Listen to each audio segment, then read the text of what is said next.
Welcome to Inside the Huddle with Heath and Hyams. I'm Jimmy Hyams along with Heath Shuler, former star quarterback at the University of Tennessee. I was a high school All-American as well, and then became the number 3 pick in the NFL draft, runner-up for the Heisman Trophy. Heath, how you doing? I'm doing good. Great today. Hate that we're not having a game on Saturday, but we need a little break to get some guys healthy. Yeah, we did. They didn't. We did. But, we got a lot to cover. We'll talk about that Mississippi State game. We'll talk a little bit about Tennessee's run game, about clock management, about Tennessee's sack total, and some really interesting numbers with Joey Aguilar comparing him to other quarterbacks around the country. So we've got all of that coming your way and more. We will go ahead and get started right off the bat with Ray Varner Ford in Clinton. At Ray Varner Ford, you can check out the great selection of the Ford F-150s, the Ford Escape, the Ford Bronco. You'll find low prices and a big selection. And they've got new and pre-owned vehicles for you there. Local, loyal, and ready to serve. That's Ray Varner Ford in Clinton. Okay, Tennessee escapes with a win against Mississippi State. They had to go into overtime. It wasn't the greatest game Tennessee's played. They had a lot of errors. They had 3 turnovers. They had a punt involved with that. They had some clock management issues. Didn't run the ball that great. Dropped some passes, dropped a touchdown pass. And yet they got out of there with the victory. So the question is, do you feel better about Tennessee finding a way to win the game, or do you feel worse because you saw some flaws that cropped up against Mississippi State? It was a win, but I certainly feel that there was more flaws than I would have anticipated, certainly in our defense. I know that our defense had given up quite a bit of yardage, but I really wasn't anticipating the amount of kind of really the lack of the ability to tackle. I mean, the tackling to me was, that was – you just either can tackle or you can't tackle. And I know they talk about going back to the fundamentals, but that's a personal thing, right? I mean, they all know how to do the proper techniques. It's the question is, are you willing to sacrifice yourself? Put your, used to say, put your head in the game, but you really got to put, face mask on the football and go after it. And I really felt that the tackling to me was the most disappointing. It was kind of deja vu. Was it 3 or 4 years ago that we just absolutely could not tackle? And I kind of felt like we had kind of gone backwards in the tackling game. But then you turn around and look, and it was like tale of 2 different defenses. On the other side, they had the takeaways and the sacks and tackles for losses, but it was kind of the tale of two types of defense. I hope we're not getting into that bend, don't break defense, because that to me never worked. I kind of played under a bend, don't break defense that cost us a game down in Alabama one time. We went for They went all the way down and scored, went for a 2-point conversion. You still don't like David Palmer, do you? He's a great guy, but that broke my heart. I think everyone knew who was going to get that ball but our coordinator. Well, and I'm going to touch on that about the bend but not break. We got some numbers about that. One of the things interesting that happened is Mississippi State ran 86 plays on offense. Yeah. Now, again, that counted overtime.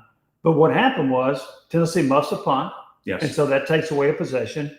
Tennessee has a fumble recovery return, so that takes away a possession. A pick six, that takes away a possession. So you had 3 potential possessions that 2 were good reasons for Tennessee and 1 was not. So I think that's one reason the defense stayed out there. But no, they did not tackle well. But one of the things that I felt better about this in terms of this game coming out of it is, Heath, I think Tennessee loses a game like this last year.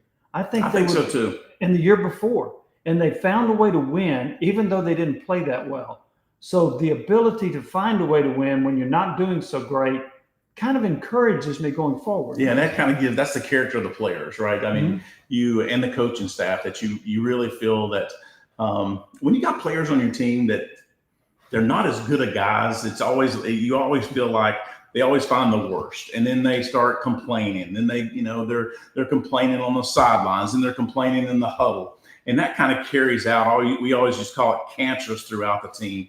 It doesn't appear that when things were going bad, and I think it kind of goes back to just the leadership on the defensive side of the ball, the leadership on the offensive side of the ball. I think they've got great leaders in great areas that they're saying, hey, we're not worried about that. We're ready to move on to the next play, and we're going to be successful trying to accomplish the next play, next drive. Several huge moments in that game, and I'll go back to this one. Mississippi State's up by 4. They fake a punt. They catch Tennessee off guard. They've got a first down. And I'm sitting there thinking, hey, if State punches this in and gets a 2-score lead, look out. And then the next play, there's a sack, fumble, Yes. Joshua Joseph returns for a touchdown, which completely changed my mindset and the momentum of that game. Big play. Yeah, I mean, I almost was thinking, I think we're beat. I mean, I wouldn't say I'd given up at that point in time, but I was thinking, wow, this is not looking good. This is the deja vu of Arkansas last year.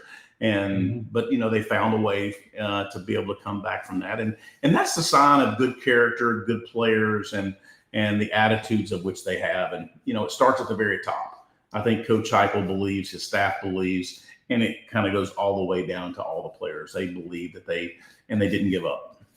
Another key moment for Tennessee was they're down with 8 minutes left by a touchdown, and they're backed up a little bit. And their right tackle, Jesse Perry, goes down. David Sanders, the true freshman who hadn't played a snap all year because he's had an injury, a labrum injury, he comes in. So part of that drive included a 4th and 4 conversion on a pass to Chris Brazzell. Heck of a catch by Brazzell. Yes. And then Tennessee gets to the 9-yard line, and Sanders, illegal procedure. Now you're backed up to 3rd and 6, and they throw a pass to Braylon Staley in the flats over there, and he's short of the first down. He is short of the first down, yes. He runs through a couple of defenders to get that first down, and then Tennessee scored on the next play. I thought that last drive was huge for Tennessee in regulation. Yes. It was huge for Tennessee. And it was good for Staley, too, because he had a couple of, had a drop pass. He had the fumble, and it's like, okay, are we going to – the muff punt, rather. It's going to be – how do you bounce back from that? A young guy bouncing back, staying in the game, and let one issue become multiple. It's like he turned the page as well. Now, so Tennessee in overtime, what do? Well, they score on the first play with Deshaun Bishop, and then the defense managed to get a stop. And the guy that was huge in that game was Aaron Carter. Not only 17 tackles, but he tipped that 4th down pass when Mississippi State was on the 5-yard line. So I thought he played a whale of a game. And the defense, they had some moments where they didn't do so well, but they came up big when they had to in overtime. I think he does a great job of tackling. I think it kind of goes back to what we were talking about offensively and defensively. We know who that leader is on offense. It's Aguilar. And we now know who that is on the defensive side of the ball. I mean, Aaron does an incredible job. I mean, he absolutely has just been phenomenal all season long. Preseason, I guess, predicted All-American. He's living up to those expectations. Got to get the other linebackers engaged as well as he is engaged. He not only does he lead Tennessee in tackles, he leads the SEC in tackles, and it's not even close. I mean, he's pulling away from folks, so he's having a heck of a year for Tennessee. All right, let's move on to our next topic, and that is brought to you by Marcos Garza Law Firm. Marcos Garza Law Firm, these are attorneys that care, and here's a key thing about them. They are local. You'll hear some attorneys advertising in Knoxville, but they're from Birmingham or they're from Atlanta or somewhere else. Marcos Garza is right here. Local, proven, quality attorneys in your corner. Let Marcos Garza help you. Learn more at garzalaw.com. All right, Tennessee's clock management at the end of regulation. Frankly, I wasn't a big fan of it, and I'll just go through some numbers, and you can judge for yourself what you thought about it. Do you think it's a situation, Jimmy, when you go through this? Do you think it's so how the coaching staff? I mean, they critique the players, right? From a player's perspective, we've never figured out how they critique themselves, right? Do you think they actually go through this themselves, or is it just kind of that's where Coach Heupel is probably sitting in his own office by himself. He writes it all out and says, okay, maybe I could have done it a little bit different. Yeah, there's some self-scouting that needs to occur here. I've never understood that. I've never been the coach from that perspective to realize how that happens. They say they do. I think they do. Yeah, I do too. I mean, are you going to be the assistant coach that comes up and says, "Hey, coach, here's your critique and your grade from last week," right? You're probably not. So, from the head coach's standpoint, it's got to be on their own, right? At the risk of losing my job, you screwed up. So it's tied at 34 all. So here are the numbers that go along with that. Tennessee gets the ball on their own 26. There's a minute 23. They run the ball for 3 yards. They don't snap it again from the 119 mark to the 45-second mark. That's 34 seconds around off the clock. Yes. I understand that Josh Heupel did not want Mississippi State to get the ball back with time left so they could go score, but you can't be that conservative. I might have let 15 seconds run off, but not that much. So then you had a 13-yard completion, no timeout. Should have called a timeout there. Aguilar then scrambles for 9 yards. So you call the timeout with 24 seconds left. You still got 2 timeouts in your pocket. After an incompletion, Deshaun Bishop runs for a first down, and there's 14 seconds left. No timeout again. Should have called one there. Aguilar then in the pocket, takes his time, moves around, throws an incomplete pass. Next thing you know, there's 4 seconds left. You got 2 timeouts in your pocket. You really have no chance to score. I thought Josh Heupel messed that up from the standpoint he should have been calling a couple more timeouts to at least give his team a chance. If I've got to punt to Mississippi State with 22 seconds left, so what? They shouldn't be able to go down and score. You would think not. I think from a coach's standpoint, you feel like momentum was on our side at that point in time. Momentum, and so you want to say, okay, I got to do everything to maintain that momentum. But I don't think you have to be as conservative. I think I'd have called timeout after that first run. I would have said, hey, let's try to move the sticks. I mean, the hard part is if you don't get the first down, then, you're going to give them the ball back with probably about a minute left.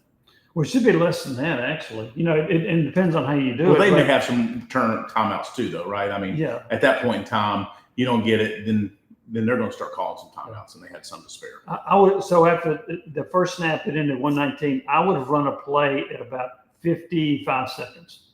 And then if I hit the 13-yard completion, which they did, now everything's in my favor. I've got plenty of time. I've got timeouts in my pocket. I've got a first down. If you have an incompletion there with about 55 seconds left, now you've got a little bit of a decision to make. It's going to be 3rd and 7. I get that. But still, I would have been more aggressive in an effort to try to get down the field and kick a game-winning field goal and not go into overtime, which you had done in your previous SEC game. Yeah. So, I didn't think they handled it well. And also, Josh Heupel, I think finally admitted that he could have done better. Yeah. In that situation. That was that self-scout that we were talking about. Yeah. I guess. So, right. and they need to. And it's not the first time. It seems like there's always that one coach that helps the head coach, right? Yeah, there should. There's always that, and it's every coach had it. It was the guy that, okay, who tells the head coach to go for 2, right? They've got the little chart that tells you, okay, here's the scores and what should I do? I mean, because it's one thing to try to add and subtract heat of the moment. It's easier to look at the chart and say that there's always should be that one person that he 100% can communicate with, that he feels so the understanding of the game is so strong, that would be someone that you can kind of count on and say, hey, here's our situation, coach. This is before the first play of that snap. Here's the situation. Are we gonna run the clock out here, or are we gonna try to move the sticks? And I'm assuming the first one you're saying, okay, whatever happens on first down, that kind of dictates a little bit about how you're going to operate that whole entire series. That first run is very important, and the second one is even more important to how you finish that particular series. So there's got to be someone that's got to be in his ear that really gives him, the real positive feedback that can drown out all the noise and help him think clearly. Ask Coach Heupel the questions that he can answer himself. To that point, I do remember David Cutcliffe's theory in those situations. 99% of the time, here at a draw. And then that was his play. That play would determine what you do next. That's exactly right. Yes. So they ran it for 3. I get that. I just didn't see burning 34 seconds, which really kind of puts you in a bind as far as your ability. You know who that guy was a lot of times with Phillip, and then was Kippy. Kippy Brown was kind of that. He had been around the game so much, and he would kind of. Even David, as calm as he is, I mean, he was, he had a job to do as a coordinator, right? Yes. But then you would have Kippy. He was kind of that voice to be able to say, all right, here's what we're thinking, guys. And it was always, I think that's why they were so good together. Cutcliffe and Phillip and Kippy Brown, and you had Sanders there. You had all 4 of them. They understood. They had brilliant minds, really great understanding of what was going on. So, I think they're going to have to, we do the pregame, do the drills on Thursdays about the wet ball drill. That needs to be a part of the process that coaches go through. Yeah. All right. We'll go to our next segment. That's brought to you by Thrivent. Now, whether your retirement is far off or fast approaching, now's the time to plan with the expert team at TriStar Wealth Advisors with Thrivent. Kevin Canarenshell, his son Derek Canarenshell. You've got Chad Brogdon and Natalie England. They're there to help work with you to help plan your future so that you can reach your goals. Give them a call at 865-494-2667. That's Thrivent. All right, Tennessee's wide receivers. They are so much better than they were a year ago, and there was question marks. I thought that receivers underachieved a year ago. The first podcast we did, that was one of the first things we said.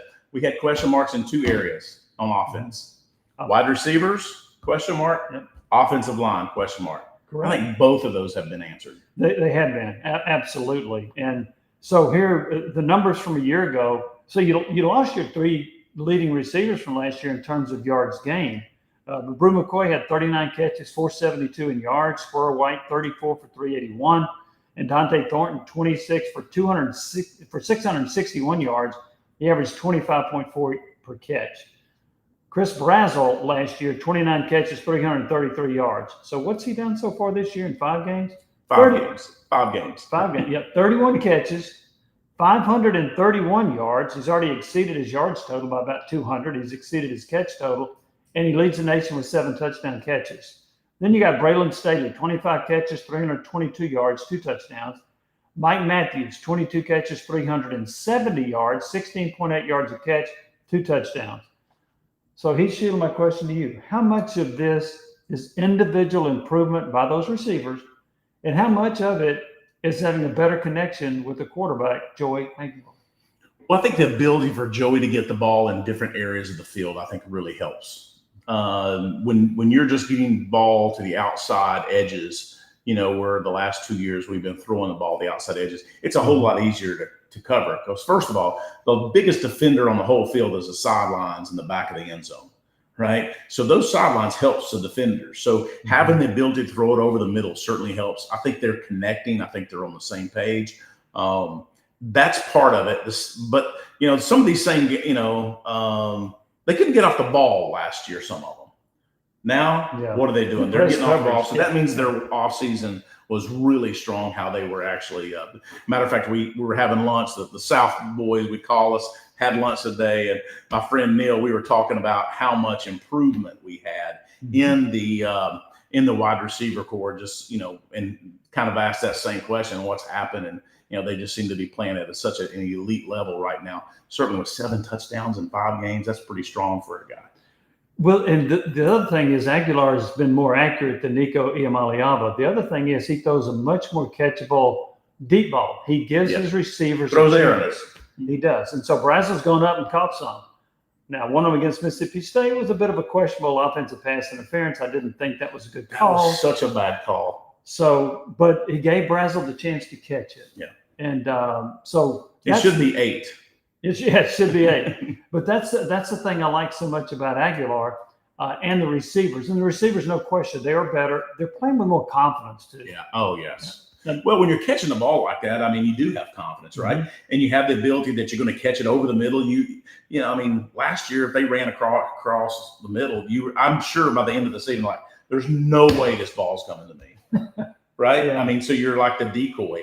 Now, you better put your head on a swivel. Not only that, but look at, that even though Brazzell has 31 catches, you got 22 and 25, the next 2, that's spreading the ball. That is. You're not just looking at one receiver. We got one receiver that just, obviously has the ability to get in the end zone a little better, but he's spreading the ball around. Yeah. Really spreading the ball around. And by the way, the Maxwell Award, which goes to the nation's top player, they have a pretty long list of candidates on there. Well, they just added 2 of them. They added Chris Brazzell and Joey Aguilar, which I think is appropriate that they would do that. So, well, Tennessee's always been, I always thought it as wide receiver and so I think we're back.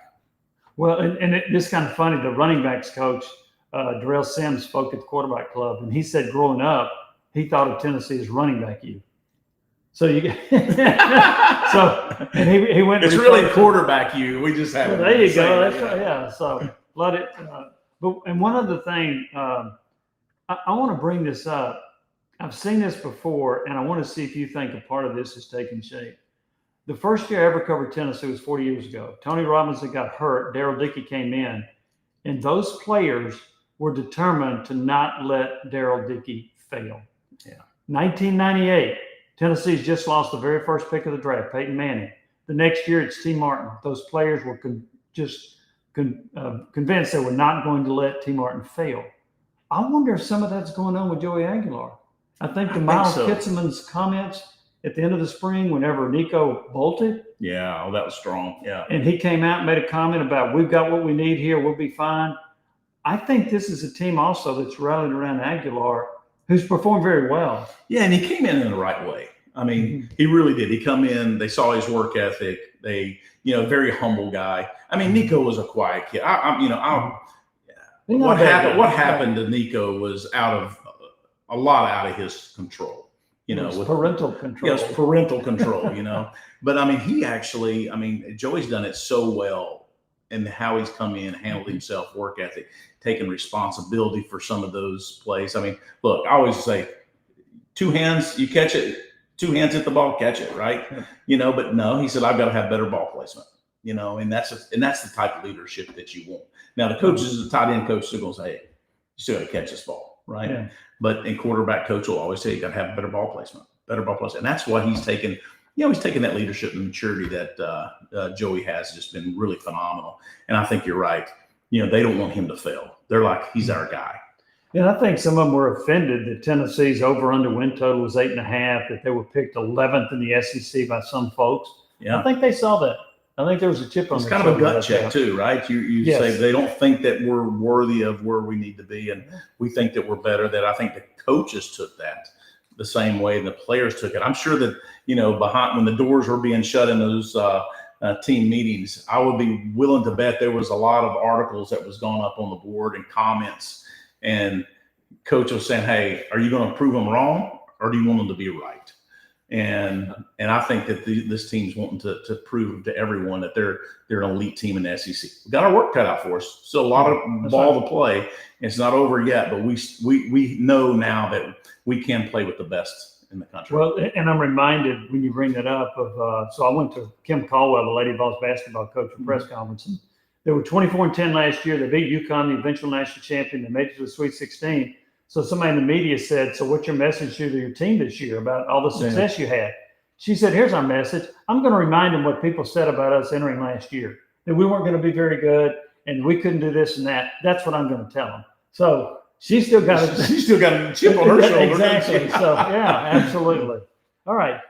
Let's get to our fourth segment. Our fourth segment is brought to you by A.G. Hyams Company. They have been around for over 100 years. Now, whatever building materials that you need, whether it's commercial or residential, they've got it. If you're starting a project, you know who to call. That's A.G. Hyams Company.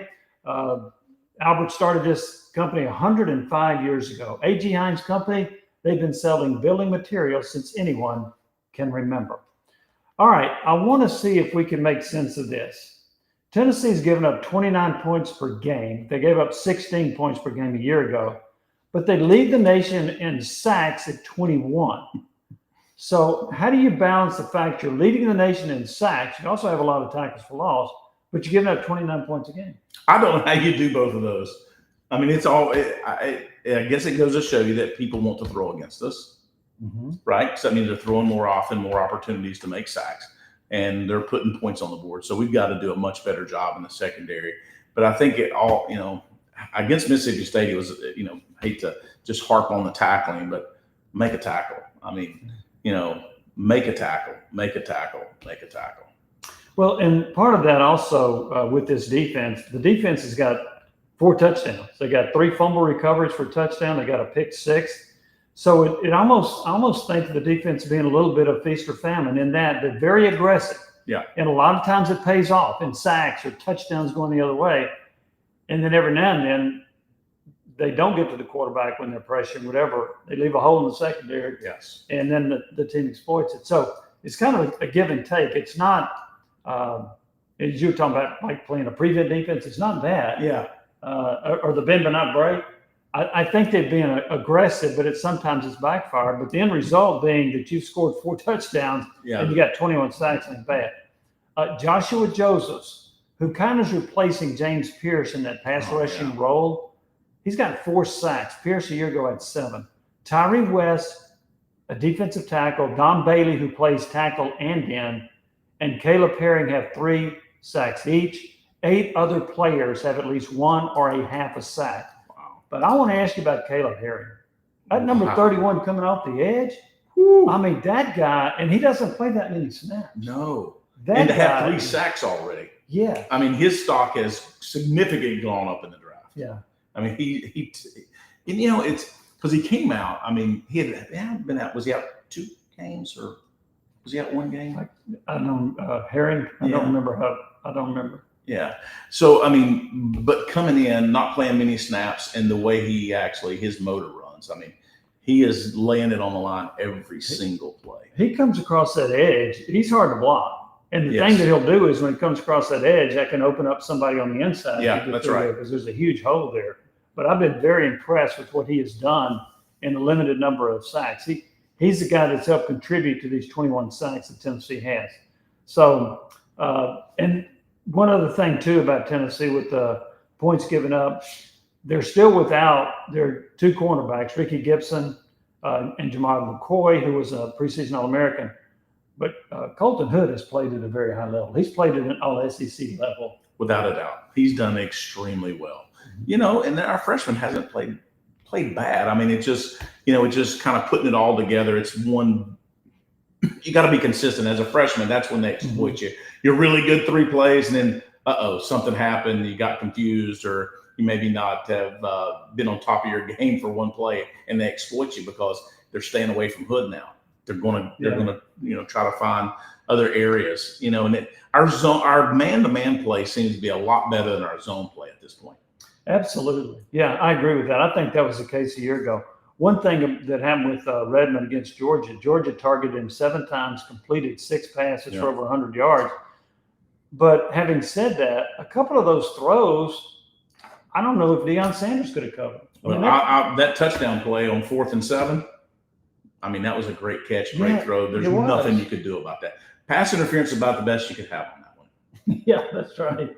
But anyway, that's Tennessee needs to get a little bit better in the secondary. We'll see. And as they get healthier back there, perhaps they will. Okay, let's move on to our next topic, and that's brought to you by Matlock Tires. At Matlock Tires, that's a full-service tire center. They offer top-quality tire brands, expert service, and installation. They have 5 convenient locations to serve you. We actually did a remote just a couple of weeks ago at their Farragut location. And that's where I go to get my tires, Heath. I know that's where you go to get your tires as well. It's a great place, and they really are customer friendly. Yeah, great people down there. All right. As far as Tennessee, what is the bigger concern? Tennessee's run defense or Tennessee's pass defense? Okay, here are the numbers to go with that. In SEC games only, Tennessee's given up 198 rushing yards per game. That's to Georgia and Mississippi State. Each ran for 198. If you take out the sacks, each ran for well over 200 yards. So that's a number that's last year Tennessee gave up about 103 yards rushing per game. But right now it's 198 in 2 SEC games. Pass defense, that's allowed 66.3% completion, 258 yards per game, 7 touchdowns. Which concerns you the most, run defense or pass defense? All the above, Jimmy. Can I select A and B? Yeah. I think one of them has to do with the other, though. It's back to what we always talk about Tennessee's offense. You want to be balanced, right? And that's what's happened. Our defense has allowed those offenses to be more balanced, the run pass. So in 3rd down, 3rd and mids, you're 5 to 7. I mean, you could run it, you could throw it. In a situation like that, I mean, when running backs are averaging 5, 6, 7 yards a carry, you can hand the ball off in 3rd and 5. Where, primarily that's usually a run pass situation, 3rd and 5. And rarely, you may do some off tackle stuff, or you may run some kind of draw type play at 3rd and 5. But I mean, in reality, we're allowing them to be balanced, and when they're balanced like that, it's too hard to predict. So I think if I was wanting to shore something up first, let me shore up the ability to stop them in the run. Yeah, I certainly want to stop the run before. I mean, look, we want to stop the passing game, but anything can happen in the passing game. It's still a catching. You got to pitch it and catch it. In the running game, you need to stop the running game. Jackson Moy, who had been out for a while, he returned. But I didn't think he was that effective. He had like a brace or almost like a cast on one arm. And so I think that made it difficult for him. David Hobbs is expected to be back. They think he may be back for the Arkansas game. He is certainly one of Tennessee's best defensive linemen. I think those two, when they're completely healthy, will make a difference in the run game. Certainly will make a difference in the pass game when Tennessee gets Jamon McCoy back. Yeah. I don't know if it'll be Arkansas. I'm hearing Arkansas or maybe Alabama. One of those two is when he might return.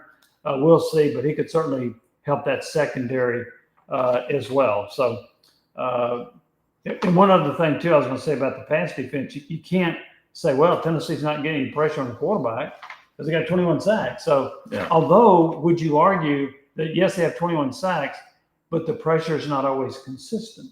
Well, I think they're getting pressure on them, but I think the problem is so much pressure is allowing them to run the football effectively, too, right? I mean, if we're all competing and trying to get sacks and our first responsibility is the run, then we need to, respect the run first. And, sometimes just putting pressure on the quarterbacks, it's not as good as a sack, but just putting pressure there creates more turnovers. That's what you want, right up the middle.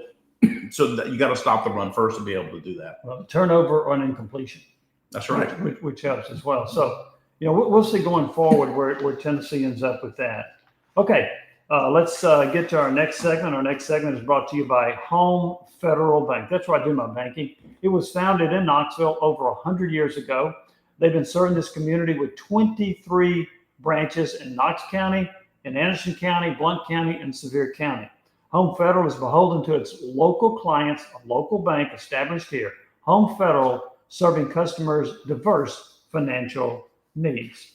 All right, Tennessee with its run offense. So I want to go over this. I before the year, I didn't think Tennessee would be quite as efficient in the run game. Mainly, well, there were two reasons. One, they didn't have Dylan Sampson. Yeah. Secondly, they were replacing 4 offensive linemen. So they've had some moments where they ran pretty well. However, in the two SEC games, and those are the games that I point to most, Tennessee's averaging 128 yards rushing per game. They had 125 against Georgia, 131 against Mississippi State, augmented by the 25-yard run in overtime. You don't get to overtime, you take those 25 off. How concerned, and there's 3.5 yards a carry. How concerned are you about Tennessee's run game, Heath? I'm really not concerned. I think, I'm okay with the run game. I think that we have three guys that are able to come in and be fresh. I think there's going to be probably maybe some separation between, 2 or 3 of those to try to get some separation, to get more of the hot hand. Sometimes it takes more than, if you're having to wait 3 series in order to run the ball again, sometimes you can get cold again, right? So if you got the hot hand and you got the vision and things are going well, it's okay to keep those guys in the game. You're a believer of running backs getting the hot hand. I do. I mean, we did it with Charlie and Aaron Hayden, the little man. Sometimes there'd be 2 guys that weren't so happy that game from a personal standpoint, but they knew that that they had the hot hand, and so you better get the hot hand early, and you got a chance to stay in the game longer. Gosh, I remember a game at Georgia where Tennessee ran up and down the field. Todd Helton started that game quarterback. And I think Little Man had 221 yards. Oh, yeah. The other backs didn't get their hands on it as much because that's right. was incredible. Yeah. All right, so Tennessee's using 3 different running backs. Deshaun Bishop now leads the team in rushing. Star Thomas is second. Peyton Lewis is next. When Dylan Sampson's numbers are hard to replace. He ran for almost 1,500 yards. He had 22 touchdowns. But those running backs, that trio a year ago, which would be Sampson, Bishop, and Lewis, ran for 2,285 yards, 175.8 yards a game by that threesome. Yeah. Now, this threesome is rushed for 807 yards. That's 161 yards a game. They're behind that pace a little bit. Now, and this may go to your point, Heath, Tennessee, on the other hand, is averaging 337 yards passing a game. Last year, they averaged 221. So are you okay with relying more on the pass game, trying to get 300 yards a game passing, and not as reliant on the run game? Yeah, I'm okay with that. I mean, I think I'm okay as long as it's from the balance. And, I'm sure, maybe next week you'll have the statistic is how often are we running versus how many times are we throwing the ball, right? I mean, what's that ratio? Are we 60% passing, which it could be the case, I'd like to be able to see what that ratio looks like. But I'm okay as long as you stay in that 60-40 was always really good. Sometimes you get 65-35 based upon, just how well you're performing. Certainly we just talked about the wide receivers. They do a great job of once they catch the ball and getting in the end zone and making big plays afterwards. So, those catches, those yards after catches are really crucial. I think we've done a much better job this year than we have in the last 2 years. Yeah, the yak yards and having a more accurate quarterback. I want to ask you about this too. So Tennessee has tweaked its offense a little bit. They have not gone wide receiver boundary to boundary, 53 yards as much as they used to. So does that impact the number of defenders that a defense can put in the box and making it harder for you to run? You can look at it that way, but I don't think so. I think it's just they were so wide at times last year. Nico had a strong arm, but and Joe had an even stronger arm, but just the ability that ball to be in flight for so long. You're throwing at times 25, 30 yards sideways, the ball staying in the air for a long time to get a 2-yard, was picking up 1 and 2 yards, I would think, on average last year. It seemed like on those outside screen plays to the wide receivers. The defense can react. Yeah, they react. You know exactly what's happening. The ball's in the air too long. All right. So going forward, I'll be curious to see what Tennessee does in that regard as far as the running. And by the way, when Darrell Sims spoke at the Knoxville Quarterback Club earlier this week, he talked about the running backs having different skill sets. Yeah. And he said the difference in Deshaun Bishop this year and a year ago was absolutely phenomenal, what he's doing with his body. He said that Star Thomas brings, he used a word I hadn't really heard before, electrocism to the plate. And then Peyton Lewis is a bigger back, fast, but a bigger back. So different skill sets for those guys. So we'll see what Tennessee's run game will end up being. I do think they need to have better than 128 yards per game in SEC play.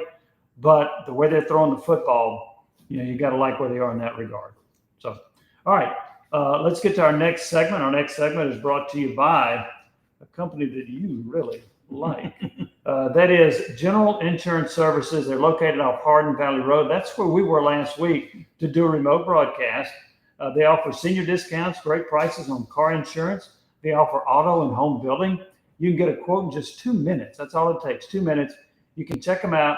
General Insurance Services, a Shuler family-owned business, and Navy Shuler right in the middle of it. He is working hard. He and Grant have done a great job in the business and continuing to grow it every week. They work hard, and I think both of them played collegiate football, and so that athlete, the work ethic that they received on the field is paying off the field now. All right, we've talked about Tennessee's offensive line, how they lost 4 starters.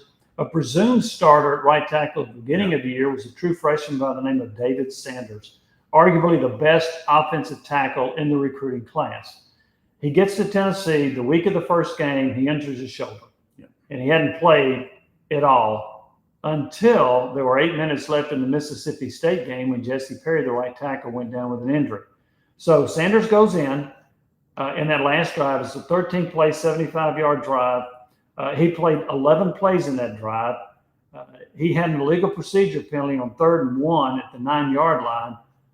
But after a first down on the 6-yard run by Joey Aguilar, he blew the defender into the end zone. So how did you Not that you feel sorry for a defender like that, but that in the film room the next day, the coach circled that, and that was an embarrassment to that defensive lineman. Yeah, absolutely. How did you feel like Sanders handled the situation? Not only his first playing time, it's on the road. You got to deal with cowbells.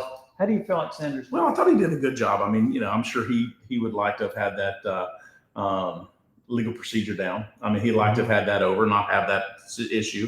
But it's kind of that turn the page, next play. He proved it by putting the guy in the end zone. That's the type. I don't know what.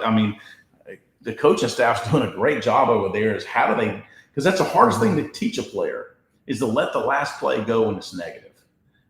But these guys seem to have found that they turn the page pretty quickly and put it behind them and go back to their technique and their skill set and the things that they've been taught to do.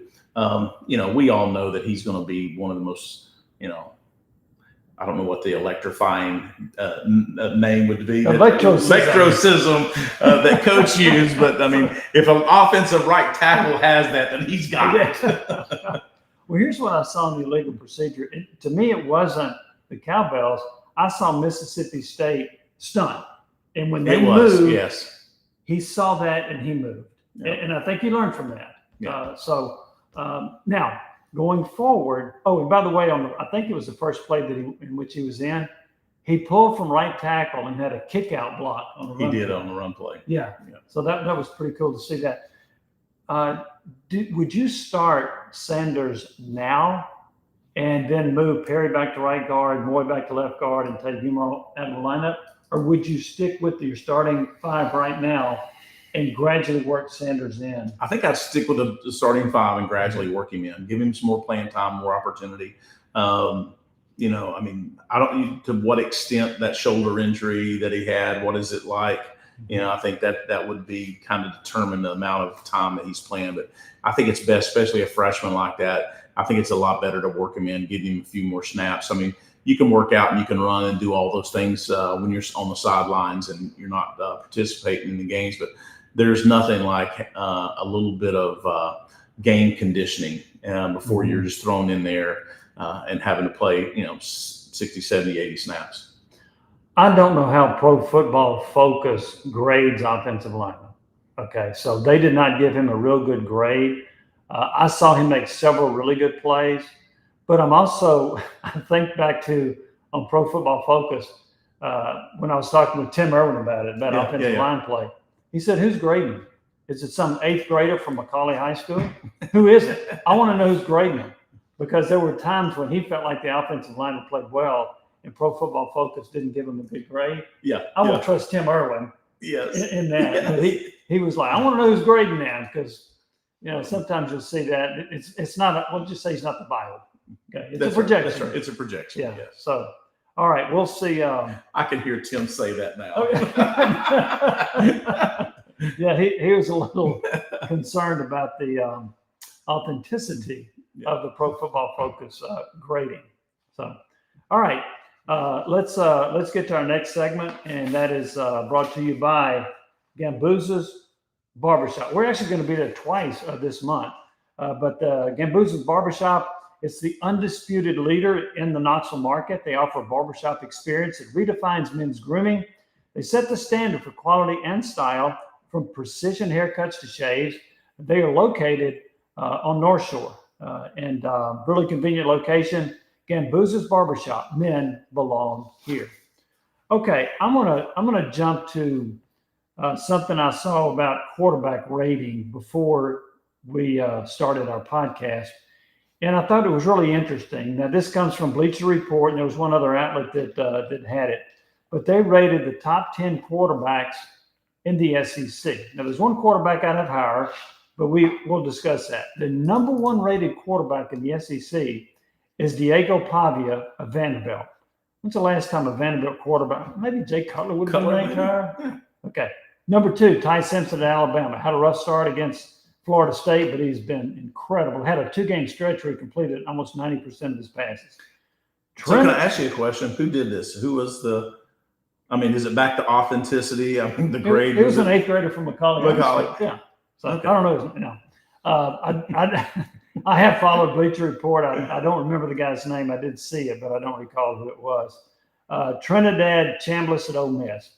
This guy came from Ferris State, where he won a national championship. He's thrown for 300 yards in games. He's run for 100 yards. This guy is dynamite. He has electrocism. I'm really impressed with this guy, but he's ranked number 3, and maybe he'd be ranked higher. I mean, Austin Simmons was their quarterback, was doing well till an ankle injury. This guy's outperforming what Simmons did. So he's number 3 on this list. Number 4 is Gunnar Stockton at Georgia. 5, Marcel Reed at Texas A&M. He's much improved over a year ago. Taylor Green at Arkansas. And then Joey Aguilar. He's number 7 on this list. You can certainly make an argument to put him higher than that, but he's 7. Bo Pribula, Penn State transfer, playing at Missouri. Really a good athlete. Yes, very good. Lenoris Sellers at South Carolina, not having nearly as good a year as projected to be at the very top of the list, wasn't he? He was. Mm-hmm. And then you got Garrett Nussmeier at LSU, who struggled a lot. He's 10th on this list. Arch Manning is number 11. He's not played that well. Jackson Arnold, the transfer from Oklahoma, now at Auburn, is 12th. Blake Shapen at Mississippi State, 13. DJ Lagway of Florida is 14. Then Oklahoma's quarterback Hawkins. They actually had John Mateer at number 1 until he got hurt. So he's off the list. And then at Kentucky, Cutter Boley. Okay.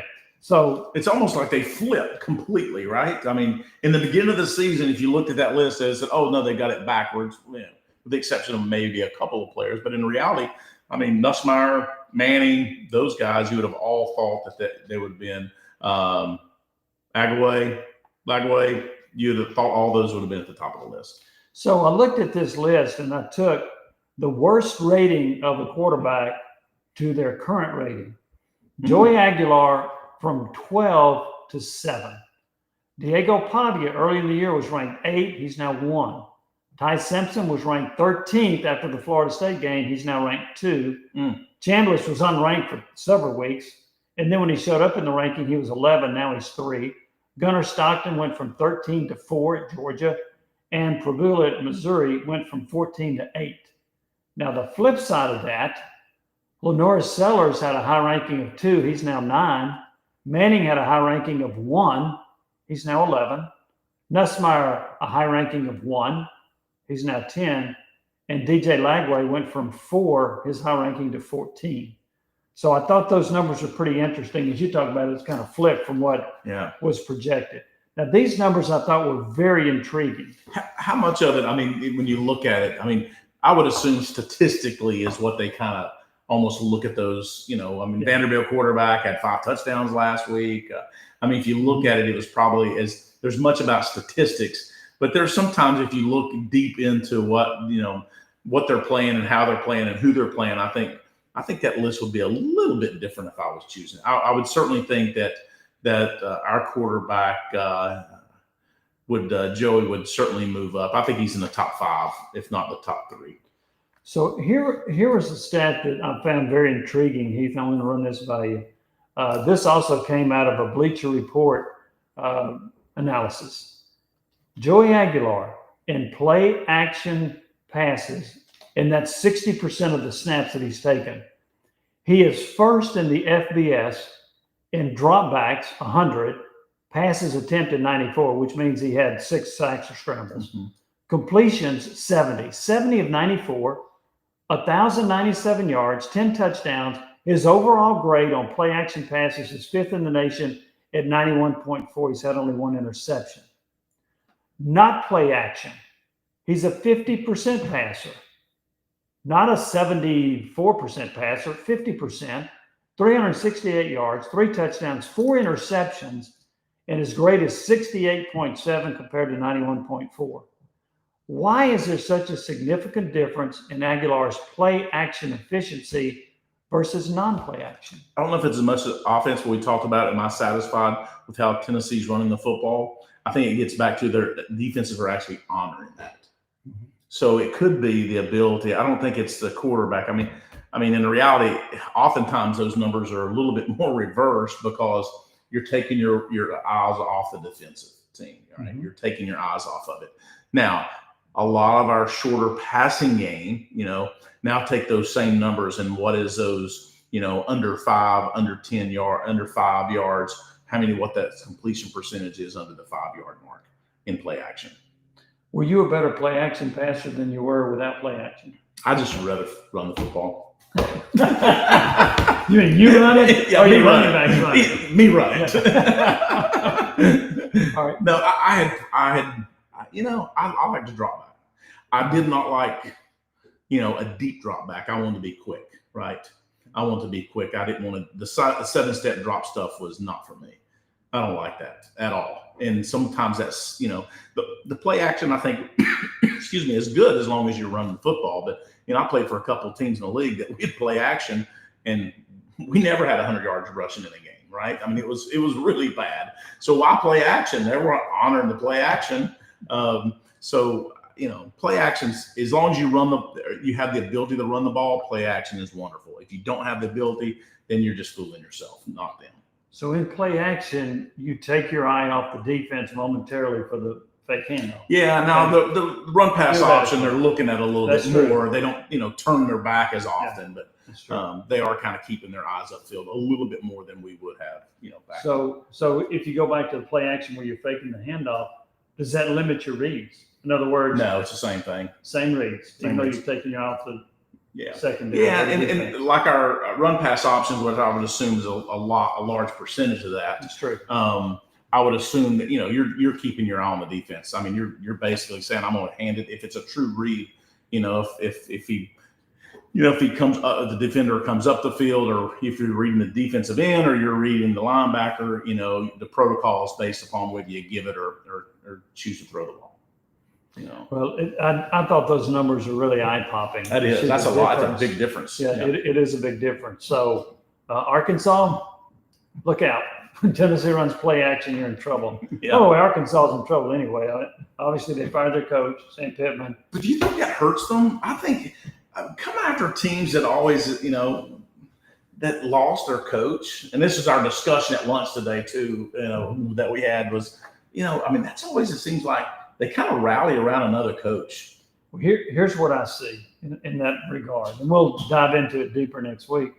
But so Oklahoma fires their coach, and they actually got after it in the next game, and it was 45-27, but they seemed to play with more energy. Okay, so Bobby Petrino takes over. I think offensively they're going to be fine. He fired 3 defensive assistant coaches. How now they got an open date. They're not going to be ready.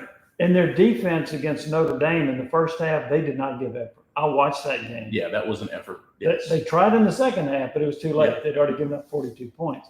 So I think Arkansas's defense is going to suffer much more than Arkansas's offense because Petrino was already there as offense coordinator calling plays. That's right. Yes. So I think they'll be fine there. But that's not going to change. Yeah, I think they're going to be in a world of hurt on defense, which means Tennessee should score a lot of points, run or pass. I would think they could. Yeah. So because we're giving up how many 29 points a game? Yeah. We're going to have at least 30 plus. Absolutely. and Arkansas offensively, they didn't play well against Notre Dame, but they've got a pretty explosive offense. Yeah, Notre Dame just took it to them. I mean, that was brutal.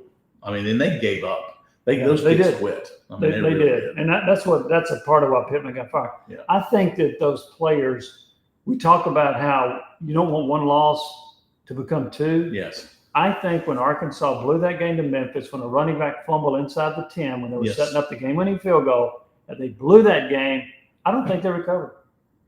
No. I do not think they recovered, and Notre Dame blew them out. So, and Notre Dame recovered. They just lost to Texas A&M. Because what all those players are thinking, hey, we got a coach that left. Where am I going to go to college next year? Yeah. Right? Yeah. So, get in the portal, and they're going to move. All right. Bleacher Report also had this. Top 10 quarterbacks now in the country. And they have moved Ty Simpson of Alabama up to number 1 in the country. And this is a subjective poll anyway. Diego Pavia is number 2. Dante Moore, the Oregon quarterback, is number 3. You would have never mentioned him among the top quarterbacks going into the year. Jaden Mave, Southern Cal quarterbacks, had a really good year. Who they played? Who they played? Not great competition. Just wondering. Notre Dame's C.J. Carr, freshman, did not have a really good start to the season. They started 0-2, but boy, the last couple of games he's put up. Are they going to put Notre Dame because they play no one left? I mean, they've got the easiest schedule in America left. They do, and they're going to make it in the playoffs. If they go 10-2, if they go 10-2, they'll put them in the playoffs every single time. This will challenge. Put them in the conference, or decided you're not going to be in the playoffs. And put them in the conference. They ought to be in the ACC because they play in the ACC in several sports, including men's basketball. Yes. Put them in a conference. But what will be really interesting, because the College Football Playoff Committee has said they're going to value strength of schedule. So at the end of the year, if there is a 9-3 SEC team that has a top 10 strength of schedule, and Notre Dame goes 10-2 and their strength of schedule is 60, what are they going to do? Are they going to honor the strength of schedule that they said they would with a team that has one more loss, so they can put Notre Dame in with an easier schedule? I know what you think. Yeah. Sorry, you got. You think they're going with Notre Dame? Yeah.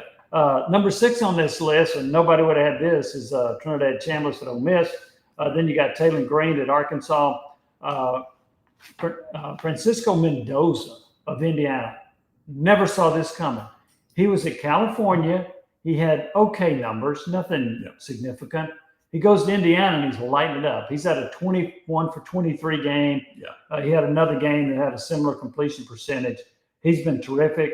Then Sawyer Robertson at Baylor is number 9 on the list, and Trabula at Missouri is number 10 on that list. So that's what it looks like in the nation. And out of this group, Simpson wouldn't have been in the top 10 to start. Neither would Pavia, neither would Moore, Mave, Carr, Chambliss, Green maybe, Mendoza no, Robertson no. At least 9 of the guys in this top 10 would not have been in the top 10 in the preseason. It'll be interesting. After week 10, we'll pull this out again, and we'll look at that from week 1, week 5, and week 10. And I bet those will totally change by the end. I would think so. So anyway, I thought that quarterback discussion and the quarterback rankings would be pretty interesting. So, and then in particular to see that Aguilar is so effective in the play action pass. Very good stuff. All right. We want to thank our sponsors again. We really do appreciate it.